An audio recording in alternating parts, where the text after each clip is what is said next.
How we doing, guys? It is Sunday morning. We're going to talk about Top Shot. Some of the prices are coming down. Let's dig into it.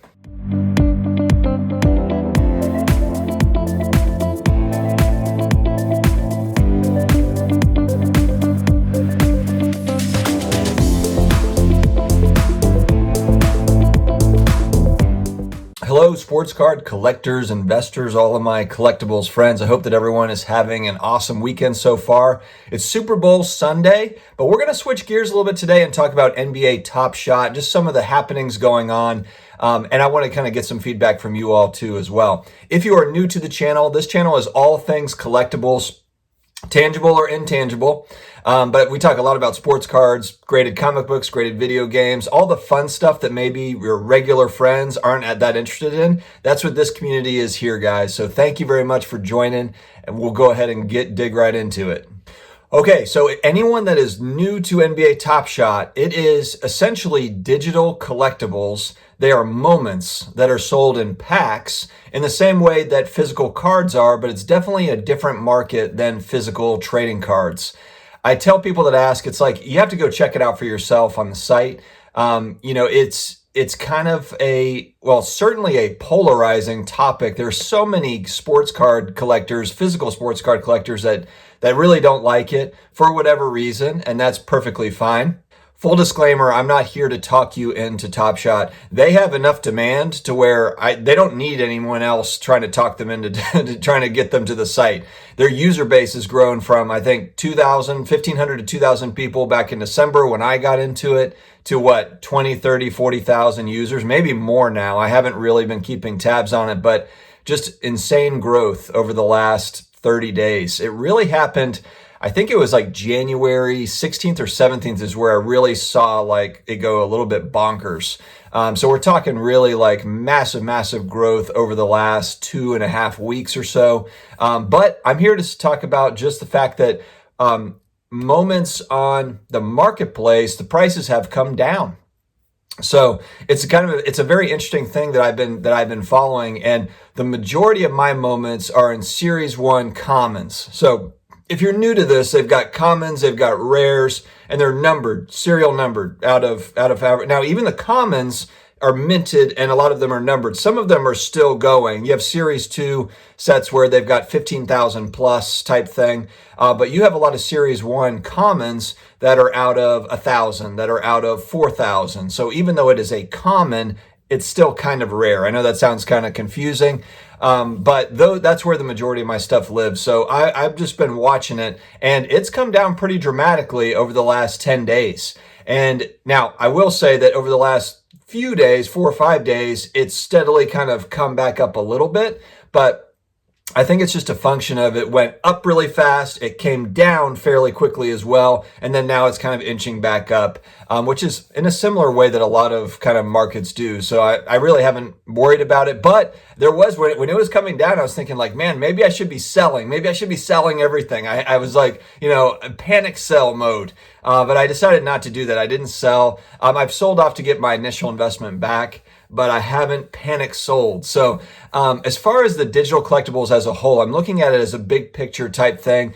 I just think I'm long on it. I'm long on it. I don't know if it's going to be NBA Top Shot or something else, but just the fact that this stuff sells out immediately is shocking. I mean, that's the part that has my attention. It's the same thing with fractional share companies for collectibles. People, there's a lot of people that are naysayers on it, and that is perfectly fine. But the part that I'm looking at is the fact that when a fractional share company comes out with an offering and it sells out in 5 minutes or less, that tells me something. Like, that's the market speaking, not the overall, not the YouTubers or the Twitters or the tweeters, or the Facebookers. That's that's the market speaking. When someone goes out and actually spends their money, and it sells out lightning quick, that's what I'm paying attention to, less about what people are actually saying. So, and the same thing goes with Top Shot packs right now.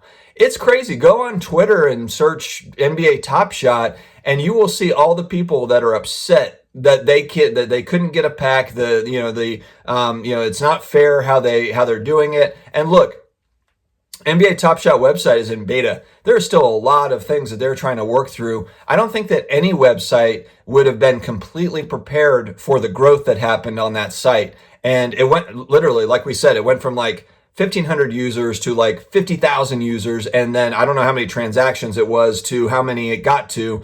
The point is you talk about stress testing a site, and it kept on going down, and they had to come, fix it.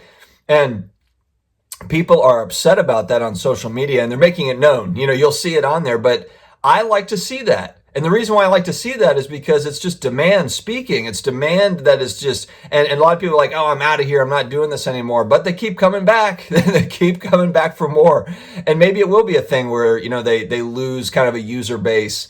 But look, it's a site that's in beta. It's a brand new type opportunity, type thing. It's a brand new way of collecting these things and a brand new type of collectible. So, I just take it with a grain of salt. And I'm not a pack buyer. I'm not on there waiting for 3 hours to buy a pack. And they've actually shifted it to where you can only, one account can only buy one pack. And they're also trying to work through people that might have 5 accounts that are trying to buy 5 packs. But the point is they've shifted it to where one person can't buy 1,000 packs.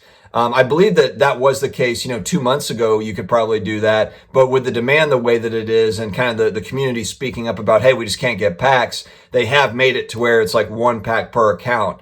So you've got a lot of different individual accounts buying packs, but they just sell out very, very quickly. Now they've got to get their queue system figured out. They've got to get some things figured out. But the point is this is a brand new thing. It's a brand new deal. So for me, I'm just sitting back and watching it. So it's interesting. Prices on the individual marketplace have dropped down. And I think, honestly, a lot of that has to do, now I'm talking about commons. I'm not necessarily talking about cosmic 1 of 1s, 1 out of 49s. That stuff is still selling. There's moments selling for 6 figures. I mean, there's some massive numbers, massive money being spent on these. So, but as far as the commons go, the prices have certainly come down. But I also just think that's a function of people probably that bought in October, November, December are taking profits to then move into something else or to buy more moments or whatever it is. You see a lot of laddering up in the same way that people do in sports cards, where they're buying certain, maybe they're buying base cards, PSA 10, Lucas, trays, flipping those over into Jordan rookies or whatever it is. And you see a similar thing happening on Top Shot, where people are buying, selling, trying to get up to one of those cosmic LeBrons or something, to where, it's a big card that maybe they can, sell off to a big auction house at some point. The amount of money that's being spent on moments, on YouTube clips, a lot of people like to say, like, why would you spend the money on the YouTube clips? People are doing it. People are doing it. So, it's interesting. I just think it's a lot of people just taking profits, and maybe they're looking to cash out at some point, or maybe they're buying more. I'm wondering if it's a buying opportunity, because you had it shoot up, it came back down. I'm in wait and see mode to see, are we going to see another kind of movement upwards? Will it go to 0? That's the other thing. It's so new that we don't know. That's why I wanted to get my initial investment back, and then I just wanted to just kind of sit on it and just watch it and see what happens. It's a incredibly interesting market to me, because I do think that digital collectibles in some form, fashion, however that is, I think that it's going to have a place in the future. We're now seeing it in the present, and it's starting, but I think it's one of those things it's in its infancy, and I think it's going to become more and more advanced over time. And like I said, I don't know if it's going to be NBA Top Shot or something else, but I am a believer that these younger generations with, buying Fortnite upgrades and different things, and the video games that I don't play. We've talked about this on the channel. I'm turning 40 this year. I'm an old man in this space. But there are people that are buying these 20 somethings, that are buying these in-game upgrades and spending tremendous amounts of money on it. I mean, like, and those upgrades are only usable a lot of times for like 3 months, 6 months, a year, and then they're not even worth anything. They're essentially just kind of spending that money, and then it's gone. That stuff, that's what I'm interested in. I'm trying to do kind of the deal of getting it. I'm trying to get ahead of this stuff, and I'm trying to pay attention to what are consumers doing, what are people buying in this space. What are people buying in the collectible space? And what are people buying in the gaming space? The other part of Top Shot is there is a game that they're developing on the outskirts of this as well, to where moments would be able to be used with this game. This is the one thing that really the thing that kind of got me involved with Top Shot is licensed by the NBA, and there's a video game attached to this down the line. And look, I'm not a gamer. I'm not somebody that understands it, but what I do understand is people are spending tremendous amounts of money on Fortnite and, I think Epic or, anyway, these games and upgrades for these games. I don't see that changing over time. I think that's only going to become more and more of a thing. So, guys, NBA Top Shot, let's talk about it. When did you get into it? And I understand a lot of people are going to say it's dumb and you're watching YouTube clips. Fine. That's fine. Don't buy it. Do not buy it. Don't buy it if you don't like it. It's the same thing with a physical sports card. If you don't like the player, if you don't like the set, do not buy it. Not here to talk anybody into anything, just here to talk about it in general, talk about some of the price decreases, and if it's a time to get in, or if it's a time to stay out, or sit on it. Anyway, guys, I hope that you have an amazing Sunday. Oh, I forgot yesterday, my positive message of the day. I forgot to do it yesterday. Apologies there. I want to tell you that as you move into Super Bowl Sunday, look, we're going to have some challenges this week. There's I believe it's Henry Ford that said it, whether you believe you can or you can't, you're right. And essentially, it's you choose your destiny. You're going to choose your own destiny. We're going to get hit in the mouth with crazy stuff coming up this week, probably. There's going to be trials. There's going to be things that happen to us, and it's all going to be about how we react to it, and you can do it. So stay positive, stay focused, and really just stay grounded in who you are. And look, let's just keep on advancing ourselves, getting better every day, brick by brick. It doesn't happen overnight. None of this is going to happen overnight, whether you're building wealth, whether you're building reputation, whether you're building family, whatever that is, it is every single day, step by step, brick by brick. So guys, have an amazing Super Bowl Sunday. I don't know who I'm cheering for yet. I'm a New Orleans Saints fan, so I don't see how I can cheer for the Bucs. At the same time, I typically don't go for a team that won it last year. I'll probably end up pulling for the Chiefs in the end just because I can't pull for a division rival as a Saints fan, but everyone enjoy the game, be safe, and we will talk to you again tomorrow. Take care, guys.